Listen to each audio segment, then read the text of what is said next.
байыркы кыргыз жазууларын далилдөөгө далалат жасаган Салмор Дыйхановдун эзелки кыргыз тамгаларын үйрөнөм аттуу жарык көргөн китебинин бет ачары Кыргыз улуттук илимдер академиясында окумуштуулардын, филолог, илим изилдөөчүлөрдүн катышуусунда болуп, кыргыз элинин жазуусу Т5 кылымда эле жаралганы кеңири талкууланды.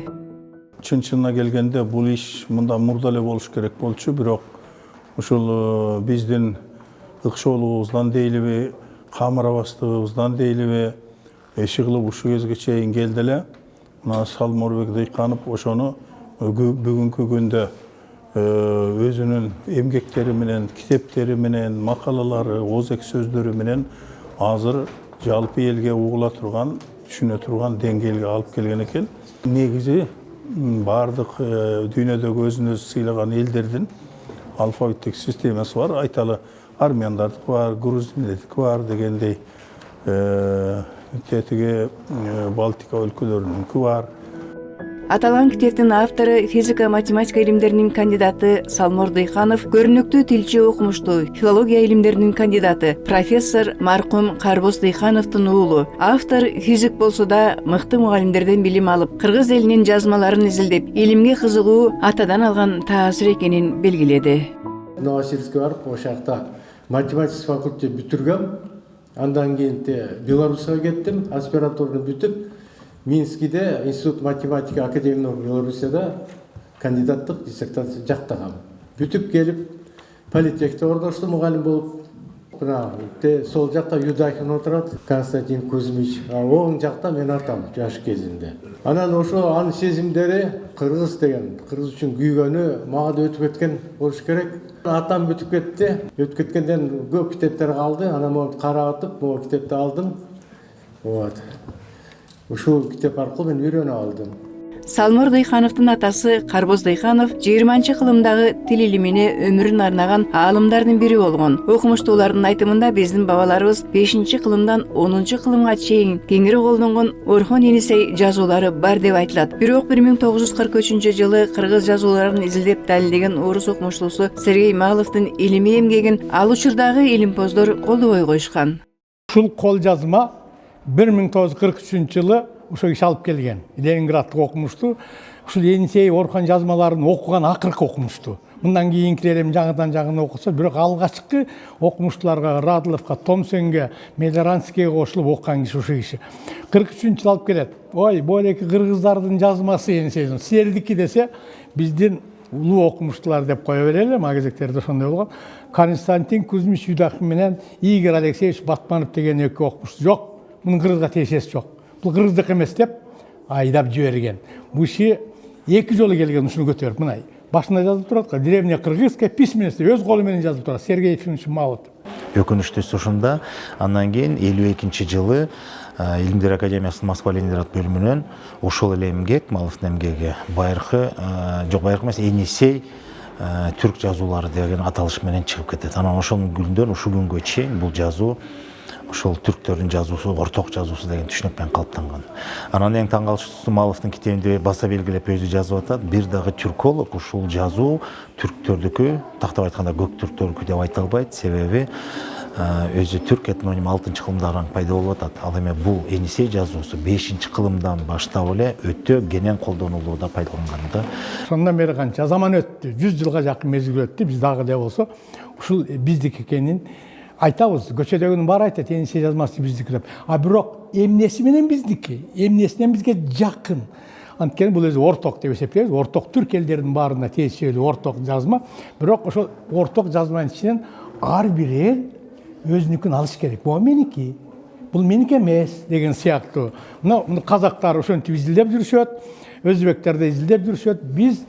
Биздин мамлекеттеги туура эмес саясаттын кесепетинен кыргыздын тарыхы жок, кыргыздын жазмасы болгон эмес, Октябрьский чейин кыргыз такыр сабас болгон деген көз караштын кесепетинен мына ошого көнүп калган жаныбыз эгемендиктин 35 жылдыгында араңдан зоргушуну көтөрүп атабыз. Буга чейин бул маселени биз 2-3 жылдан бери айтып келатабыз. Жаштарга үйрөтүшүбүз керек. Гректер биздин заманга чейинки 5-жылында минтип айтыптыр.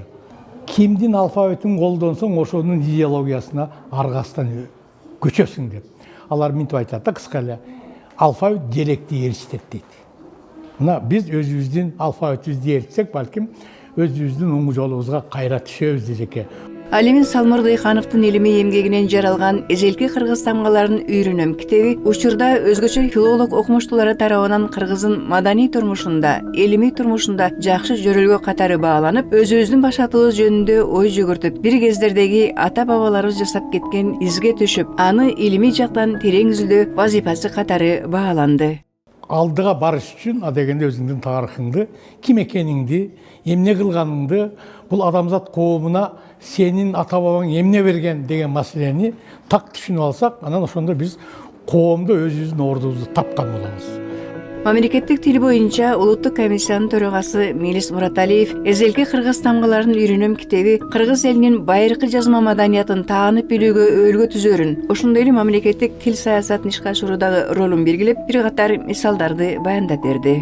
Мисалы, биздин доорго чейинки 5-кылымга таандык болгон Тиграхауыт сактардын доорунда ошол мезгилге таандык болгон бир падышанын, эми окумуштуулардын айтымында падышанын сөөгү табылган Ысык деген жерде. Бул азыркы заманбап Казакстандын чегине кирет, бирок салыштыра келгенде бул Алматы менен Чолпон атанын ортосунда болжолдуу түрдө. Бир чоң дөбө мүрзөдө археологиялык казуулар негизинде ошол Тиграхауыт падышанын сөөгү табылган.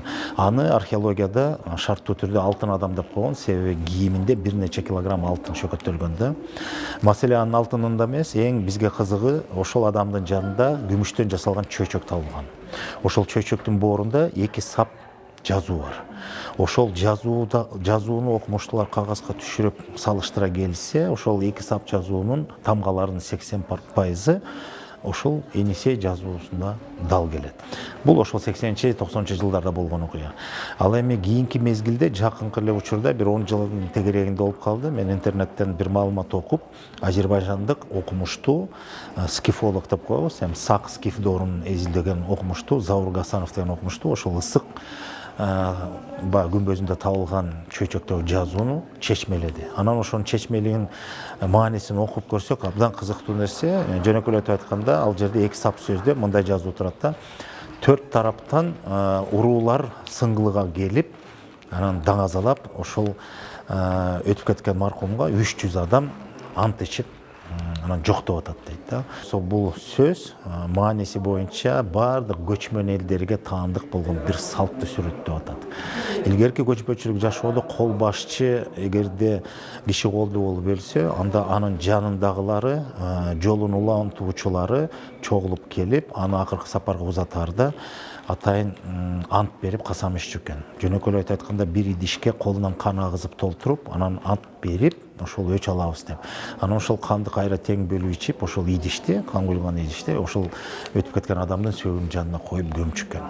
Окумуштуулардын айтымында бул адам өтө жаш кеткен дейт. Бул оорудан эмес, же болбосо карып жашы улгайгандан эмес, бул жаш кеткен. Демек киши колду болуп кеткен деген пикир да бар. Анан жанында чөйчөктөгү жазуу ошол жана киши колду болгондогу ант ичип аткан салт жазылып атат. Мындан сырткары Салмыр Дыйхановдун эзелки кыргыз тамгаларын үйрөнөм китеби кыргыз коомчулугу талдап изилдей турган маанилүү маселелердин бири катары бааланды. Эртеби кечпи Енисей алфавитине өтүшүбүз керек деген окумуштуулар да жок эмес.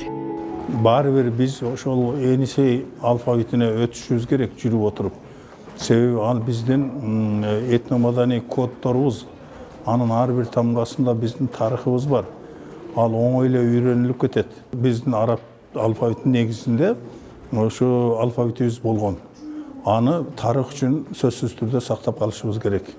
Андан кыргыз латиницасы да болгон. Андан кыргыз кириллицасы бар. Кыргыз кириллицасы бизге керек. Себеби биз ошол алфавитти колдонуп отуруп, ошо дүйнөлүк бийиктиктерге жеткенбиз. Ал тарых үчүн абдан керек. Андан кийин өзүбүздүн төл илгери байыркы убактарда ата бабаларыбыз түзүп кеткен жазууга кайра кайтышыбыз керек. Бирок эч качан бул алфавиттерди бири-бирине карама-каршы койбошубуз керек да. Салмыр Дыйхановдун эзелки кыргыз тамгаларын үйрөнөм илимий эмгеги кыргыз элинин тарыхый жазма мурасын изилдөөгө, улуттук аң сезимди чыңдоого жана мамлекеттик тилди өнүктүрүүгө багытталган улут оңгусунун маанилүү илимий маданий окуясы катары бааланды.